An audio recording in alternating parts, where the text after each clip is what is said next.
આ બજેટની ચોપડી છે, અમને વિધાનસભામાં સરકારે આપી છે ધારાસભ્યોને, આજની જ.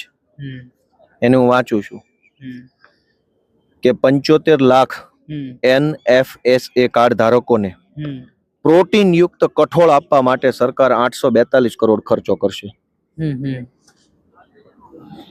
રાજ્યના 32 લાખ કુટુંબોને, કુટુંબો વ્યક્તિ નહીં, 32 લાખ લાભાર્થી કુટુંબોને દર મહિને ખાંડ વિતરણ કરવા માટે 208 કરોડ ખર્ચો કરશે.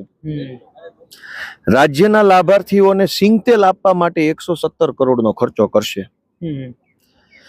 રાજ્યની અંદર ફોર્ટિફાઈડ મીઠું 1 કિલો આપવા માટે 59 કરોડની જોગવાઈ કરશે. બજેટ બનાવ્યું છે કરિયાણાની દુકાન જેવું અને બનવું છે વિશ્વગુરુ. કેવી રીતે મેળ પડશે? આ કરિયાણાની દુકાનનું મેનુ હોય એવું લાગે છે કે કઈક સરકારનું હોય એવું લાગે. 30 વર્ષથી વિકાસના વાવટા ફરકાવો છે અને છેલ્લે પાછું તમારે 1 કિલો મીઠું આપવું પડે સરકારને. મીઠાનો વેત રહ્યો નથી લોકો પાસે, એટલી હદે ગરીબી છે ગુજરાતમાં. અને બનવું છે વિશ્વગુરુ. ચોથા નંબરની.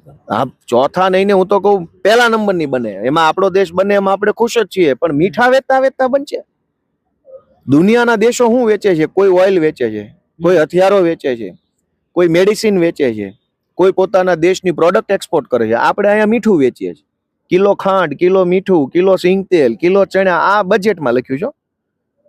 સરકારે મીઠું ચણા ને એવું બધું જો લોકોને આપવું પડતું હોય તો ગરીબી કઈ હદની હશે રાજ્યમાં, પરિસ્થિતિ શું હશે લોકોની, એ વિચારો ને.